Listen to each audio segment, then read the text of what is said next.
देखते हैं question tag हम ऐड कैसे करते हैं। याद रखना, क्वेश्चन टैग ऐड किया जाता है, लिखा नहीं जाता है। कभी भी आपके सेंटेंस में आएगा, बोला जाएगा add the question tag in this sentence. इस सेंटेंस में क्वेश्चन टैग ऐड करें। अब ये क्वेश्चन टैग ऐड कैसे करेंगे, आइए देखते हैं। सबसे पहले हमारे सामने यहाँ पर दो सेंटेंसेस है। कितने? दो। Seema has called me, Pawan does not help me.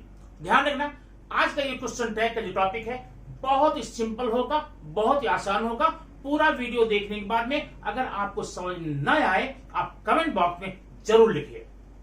ये मैं गारंटी लेता हूं कि कुछ ये वीडियो देखने के बाद, वीडियो देखते देखते देखने के अंत होते तक जितने भी लोग वीडियो देखेंगे, क्वेश्चन टैग पक्का, मेरी गारंटी है, आ जाएगा। और ये क्वेश्चन टैग काम कहां आएगा? कई जगह काम आएगा। नंबर 1, कभी आप एग्जाम में बैठेंगे तो वहां पर पक्का क्वेश्चन टैग का ग्रामर आता है। कॉम्पिटिशनल एग्जाम में जाएंगे तो वहां भी मिलेगा। और सबसे ज्यादा अच्छी बात, अगर आप स्पीकिंग स्किल के शौकीन हैं, स्पीकिंग सीखना चाहते हैं, तो जब आप इंग्लिश का सेंटेंस बोलेंगे और क्वेश्चन टैग ऐड करना सीख जाएंगे तो आपकी भाषा में, आपकी स्पीकिंग स्किल में 4 चांद लग जाएगा, सुंदरता बढ़ जाएगी। तो फिर देर किस बात की, आइए देखते हैं। Seema has called me, Pawan does not help me. इसमें हमें क्वेश्चन टैग ऐड करना है। देखिए कितना सिंपल है। मैं पूरे ग्रामर में, पूरे क्वेश्चन टैग में कहीं भी टेंस का नाम नहीं लूंगा। क्यों? क्योंकि टेंस तो अपने आप में कंफ्यूजिंग है। बताऊंगा आपको टेंस बाद में, लेकिन आज नहीं।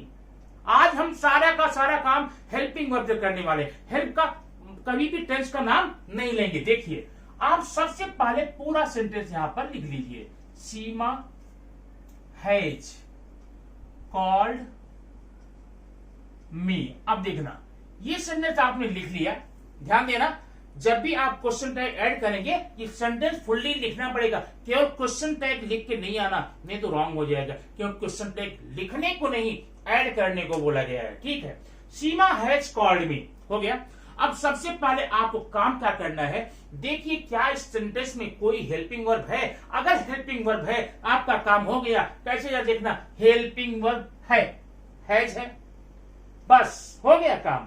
निकाल लो बाहर, निकाल लिया, यहां पर कॉमा दे करके निकाल लिया हैज, हो गया काम। पहला काम हो गया, आपने हेल्पिंग वर्ब निकाल लिया। अब आप देखना, ये सेंटेंस अफर्मेटिव है कि नेगेटिव है? भैया ये तो अफर्मेटिव है, तो क्वेश्चन टैग आपका नेगेटिव में ही आएगा, श्योर और सर्टेन। तो आप इसमें नॉट लगाएंगे, लेकिन एक सावधान होइए, आप ऐसे नॉट नहीं लगा देंगे। नॉट को आप हैज के साथ जोड़ के रखेंगे, एक साथ जोड़कर, क्योंकि question tag is the shortest question. जो आपने यस नो टाइप क्वेश्चन पढ़ा है, उसी का छोटा रूप है, अति संक्षिप्त रूप है। तो आप ऐसे लिखिए। अब ध्यान दें कैसे लगाएंगे। हैज ले लिया ना, नॉट को आप सिर्फ यल लेंगे, यहाँ एपस्ट्रॉफी देंगे, ये हैजंट, इस प्रकार से लिखेंगे। लेकिन ध्यान रखना कुछ बातें, जितने भी हेल्पिंग वर्ब हैं, जितने भी हैं, सब में नॉट ऐसे जोड़ेंगे। लेकिन 3 हेल्पिंग वर्ब है जहां आपको सावधान रहना पड़ेगा। जैसे आपने यहां पर जोड़ लिया आर प्लस नॉट, ये क्या हो गया? आरंट हो गया, बराबर है। लेकिन ये देखना, एम प्लस नॉट, इसको आप एमंड कभी नहीं करेंगे, इसको भी आरंट करेंगे। ये देखिए आरंट, ये ध्यान रखने, नहीं तो गलतियां होती रहेंगी। एक तो आरंट हो गया, नंबर 1। अगला, अगर आप विल में नॉट ऐड करेंगे तो विलंट नहीं लिखेंगे, वोंट लिखेंगे, वोंट। ये देखिए वोंट ऐसा लिखेंगे। नेक्स्ट एंड लास्ट, अगर आप साल में नॉट लिखेंगे, ऐड करेंगे, सालंट नहीं लिखेंगे, सांट लिखेंगे। कैसे? ये देखिए सांट। ये 4 चीजें, ये 3 चीजें आप ध्यान रखेंगे, गलतियां कभी भी नहीं होंगी। आइए देखते हैं अपने सेंटेंस में। तो आपने देखा यहां पर हेल्पिंग वर्ब निकाल लिया बाहर, निकाल लिए ना। चूंकि नॉट नहीं है इसमें, ऐड करें, कैसे करेंगे? एन एपस्ट्रॉफी हैजंट, बस। अब क्या करेंगे, ये सब्जेक्ट को उठा के यहां ले जाओ, सीमा को यहां पर लिखेंगे।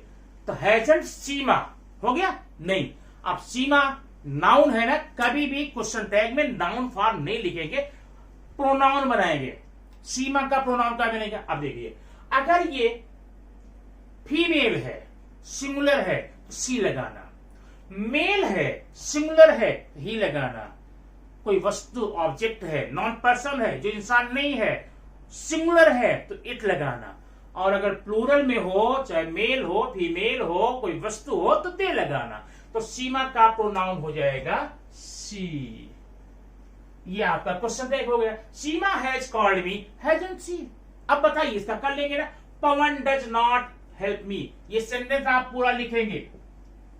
Pawan does not help me, helping verb इसमें है, हाँ है। डज, डज आपने ले लिया, DOS। इसमें नॉट है, सेंटेंस में नॉट है ना, नहीं लगाएंगे, डज हो गया। अब पवन का प्रोनाउन, पवन मेल है, सिंगुलर है, इसलिए क्या लगाएंगे, ही, डज ही। इस प्रकार से आपका क्वेश्चन टैग देखा जाए तो फिनिश हो गया। आपको सिर्फ इतना समझना है कि पूरा सेंटेंस लिखने के बाद में हेल्पिंग और बाहर करेंगे, नॉट नहीं है तो ऐड करेंगे, और है तो नहीं ऐड करेंगे, बाकी सब्जेक्ट का प्रोनाउन लगाएंगे। आपका आंसर बढ़िया फर्स्ट क्लास हो गया। ठीक है, अच्छा अब आपने देखा कि इस सेंटेंस में हेल्पिंग वर्ब था तो ठीक है, काम आपका हो गया। लेकिन कभी कभी आपकी जिंदगी में कुछ ऐसे सेंटेंस मिल जाएंगे जिसमें हेल्पिंग वर्ब नहीं होगा। जैसे ये देखना, कविता हेल्प्स मी। दूसरा, boys right the questions, the sums. अगला, रजत wrote a letter। ये देखिए 3 सेंटेंस है। Kavita helps me, boy write sums, Rajat wrote a letter. ठीक है, अब इन 3 सेंटेंस में हेल्पिंग वर्ब नहीं है, लेकिन ध्यान रखना आपका क्वेश्चन टैग बिना हेल्पिंग वर्ब का बनने वाला नहीं है। तो हेल्पिंग वर्ब मिलेगा कहां से, खरीद के लाओगे? नहीं, यहां देखते कहां है। अगर आप में हेल्पिंग वर्ब नहीं है तो ये बात आपको यस नो टाइप वाले टॉपिक में भी बताई गई है। आप वर्ब को देखिएगा, किसको, वर्ब को, मेन वर्ब। देखिए यहाँ हेल्प्स है, राइट है, रोट है। अगर आपकी वर्ब में यस या ईएस लगा हुआ है तो समझ लो कि आपको हेल्पिंग वर्ब मिल गया, डच। और अगर आपका वर्ब फर्स्ट फॉर्म में है, प्रेजेंट फॉर्म में है, तो आपको मिल गया डू। और अगर आपका वर्ब सेकंड फॉर्म में है, मतलब पास्ट फॉर्म में है, तो मिलेगा डिड। बस हो गया। अगर हेल्पिंग वर्ब नहीं है तो 3 कंडीशन आपके सामने मिल सकती हैं। पहले में क्या है, हेल्प्स। अब हेल्प में क्या करो, कॉमा, क्या मिलेगा, does, DOES, doesn't see, doesn't see, question mark, doesn't see हो गया। अब बताइए, बॉयज राइट इट सम्स, इसमें राइट क्या है, फर्स्ट फॉर्म, क्या मिलेगा, ये देखिए डोंट, डोंट हो गया। अब बॉयज का प्रोनाउन क्या लिखेंगे, दे, डोंट दे, ये आपका हो गया, डोंट दे, क्वेश्चन मार्क। अब जरा देखेंगे तीसरा, रजत रोट अ लेटर, इसमें भी हेल्पिंग वर्ब नहीं है, वर्ब सेकंड में है, तो क्या करेंगे, पूरा सेंटेंस लिखेंगे, रजत रोट अ लेटर, कॉमा देंगे। अब हेल्पिंग वर्ब क्या मिलेगा, डिड, ये देखिए डिडंट, डिडंट रजत का ही, क्वेश्चन मार्क। इस प्रकार से आपने देखा जिसमें हेल्पिंग वर्ब रहेगा उसका आप क्या करेंगे, हेल्पिंग वर्ब नहीं रहेगा तो आप कैसे करेंगे, ये सीख चुके। आइए देखने आगे, लेकिन उसके पहले एक बात कहना चाहूंगा, कभी भी जो हेल्पिंग वर्ब बाहर लेते हैं ना, ये डज है, डोंट है, डिडंट है, इसको हमेशा स्मॉल लेटर से ही लिखना, कैपिटल लेटर भूल के भी नहीं करना है। आइए अब देखते हैं यहां पर थर्ड स्टेप। देखिए 5 स्टेप में आपको ये पूरा होने वाला है, बिल्कुल यस नो टाइप क्वेश्चन है ये, बिल्कुल 100%। पहला जिसमें हेल्पिंग वर्ब होगा, सेकंड जिसमें हेल्पिंग वर्ब नहीं था, अभी आपने सीखा। थर्ड है इंपेरेटिव सेंटेंस, क्या है, इंपेरेटिव, ये देखिए। अब इंपेरेटिव सेंटेंस जाने के पहले आप सीख चुके हैं, इंपेरेटिव आज्ञार्थी वाक्य, ऐसे सारे वाक्य जो वर्ब के फर्स्ट फॉर्म शुरू होते हैं या डोंट शुरू होते हैं, go there, come here, solve paper, call police, don't go there, don't make noise, don't lock, don't cry, इस प्रकार। ये देखिए, सॉल्व द सम्स, ये डोंट, अभी देखो, डोंट गो देयर, ये हो गया, solve sums, don't go there, ये इंपरेटिव सेंटेंस है। आप पक्का कंफर्म कर लीजिए, इंपरेटिव सेंटेंस अगर आपने पहचान तक लिया, सिर्फ पहचान लिया, इंपरेटिव है, बिंदास भगवान का नाम लिए और लिख दीजिए विल यू, ये देखिए, comma, will you, question mark. अब ये देखिए, ये भी इंपरेटिव है, इसमें क्या करेंगे, विल यू, क्वेश्चन मार्क, हो गया। अब ये आपके 3 स्टेप हो गए। चौथे में आइए, चौथा है अगर आपके सेंटेंस में लेट रहेगा, जैसे लेट मी गो, लेट मी गो। अभी लेट होता क्या है, लेट मी सिर्फ वर्ब है, इसको तीनों फॉर्म सेम होते, लेट लेट लेट, इसका अगर मीनिंग समझना चाहे तो लेट मीन्स अलाउ। तो जब ये वर्ब है, लेट जब वर्ब है तो ये भी तो इंपरेटिव हुआ ना, और जब ये इंपरेटिव हुआ इसमें हम इंपरेटिव का नियम लगाएंगे, क्या करेंगे, विल यू, विल यू।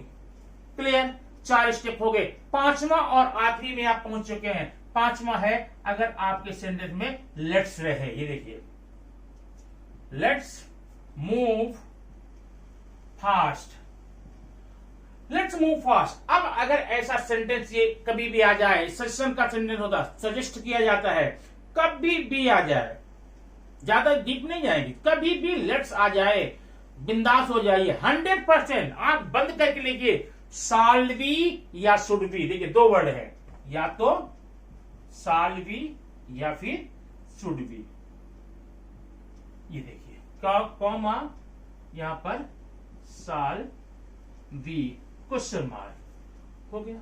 यहां आप शुड बी भी लिख सकते हैं। तो बच्चों, दोस्तों, ये हमारे 5 स्टेप हो गए, 5 स्टेप पूरी हो गए। क्वेश्चन टैग बस यही है, कुछ खास बातें, कुछ टिपिकल बातें अगर आज आप सीख लेते हैं तो क्वेश्चन टैग में A to Z कहीं भी कभी भी कोई भी प्रॉब्लम आपको हो नहीं सकती। आई प्रॉमिस यू, पूरी guarantee.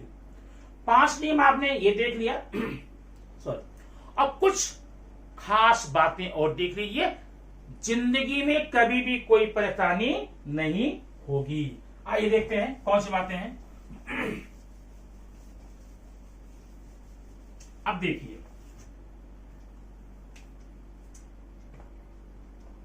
Neha has seen A car, ध्यान से देखना इसको, Neha has seen A car, इसका क्वेश्चन टैग होगा हैजंट सी, पक्का हो गया। लेकिन ध्यान रखना, ये आपने यस टू टाइप में भी पढ़ा था, अगर मैं लिख दूं नेहा हैज ए कार, ये देखना, नेहा हैज ए कार। अभी ये जो हैज है ये आपका मेन वर्ब है, ठीक है।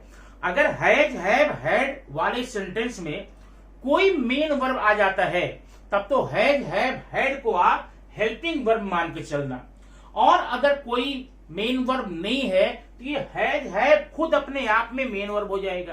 तो हैज के लिए डज, याद रखना, हैज के लिए डज, हैव के लिए डू और हैड के लिए डिड, बस काम खत्म हो गया। अब इसका क्या होगा, हैजंट मत लगाना, इसका लगाना डजंट, डजंट, नेहा का सी, क्वेश्चन मार्क, नंबर 1 कंफर्म। दूसरी बात देखेंगे, दूसरी प्रॉब्लमेटिक सेंटेंस क्या होता है प्रोनाउन को लेकर के। मैंने कहा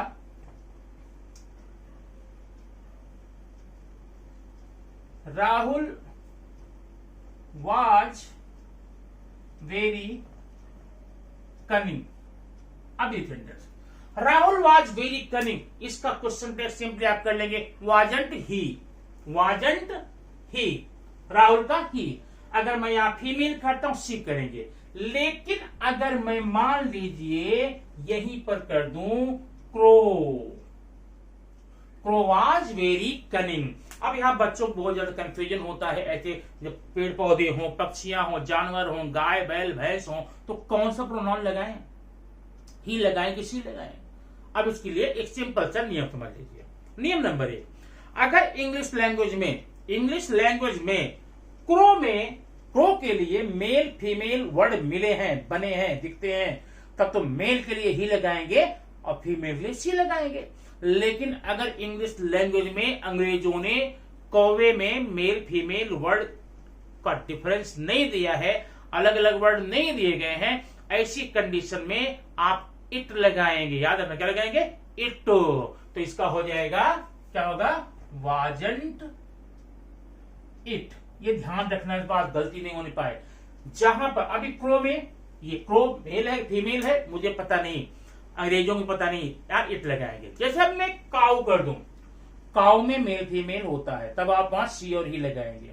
एलिफेंट कर दूं तो एलिफेंट में नहीं होता, वहां पर आप इट लगाएंगे। इस बात का विशेष ध्यान देना। लेकिन एक बात और खास बात है, खास बात यह है, अगर ये क्रो किसी स्टोरी का हिस्सा है, किसी कहानी का पात्र है, तो वहां पर इसको बोलते हुए दिखाया गया है, तब इसके नाम के आधार पे जैसा आप सोचते हैं, जो दिमाग सेंटेंस बनता है, ही या सी लगा लेना। जैसे कौवा काव काव कर रहा था, तो बोलने में हमें मेल लग रहा है, ही लगा देंगे। अभी हमने कभी ऐसा सुना नहीं, देखा नहीं, कौवा बैठी थी, कौवा काव काव कर रही थी, कौवा बैठा था, काव काव कर रहा था। इसलिए सेंटेंस में यूज करते समय हमें ऐसा दिखता है कि मेल है, तो ही लगाएंगे। ऐसा कब? जब ये किसी स्टोरी का पार्ट होगा तब। ठीक है, नेक्स्ट देखेंगे। तो ये आप में कंफ्यूजन दूर हो गया होगा। अब अगला देखेंगे, और क्या है? जैसे मैंने लिखा, the team of girls went. अब देखना, the team of girls went, लड़कियों की टीम चली गई। अब इसमें तो वेंट में डिडेंट हो गया, कोई बात नहीं, मैं यहां लिख देता हूं डिडेंट हो गया। अब प्रोनाउन क्या लगाएंगे? अब ऐसा सेंटेंस कभी भी आए, team of girls, group of boys, class of students, bunch of keys, bunch of flowers, ऐसे सेंटेंसेस में हमेशा ध्यान रखना आप गर्ल्स की बात नहीं कर रहे हैं, आप टीम देखना, टीम गई ना, ऐसे का प्रोनाउन हमेशा आप लगाएंगे इट, क्वेश्चन मार्क। ठीक है, तो ये आपने ध्यान रखना। ओके, लास्ट पॉइंट आप देखेंगे, my father's car was shiny.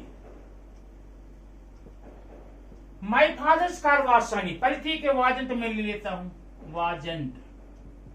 अब वाजंट के बाद में माँ लिखूं, फादर लिखूं, कार लिखूं। आप जब ध्यान देना सेंटेंस देख करके, इसमें बात किसकी करी गई है, बात की गई किसकी विशेषता, किसके बारे में बता रहा हूं। माई के बारे में नहीं बता रहा हूं, मैं फादर के बारे में नहीं बता रहा हूं, मैं कार की बात कर रहा हूं, कार की। तो कार के लिए इट लगेगा। ऐसे सेंटेंस में कंफ्यूज मत होना, इसका हो जाएगा वाजंट इट। तो ये रहा क्वेश्चन टैग का फुल एंड फाइनल वीडियो। आप वीडियो देख करके निश्चित रूप से मुझे बताइए, इसमें कौन से पॉइंट में आपको समझ में नहीं आया, कौन से पॉइंट में कंफ्यूजन हो रहा है, फिर जरूर उसका निराकरण मैं आपको दूंगा।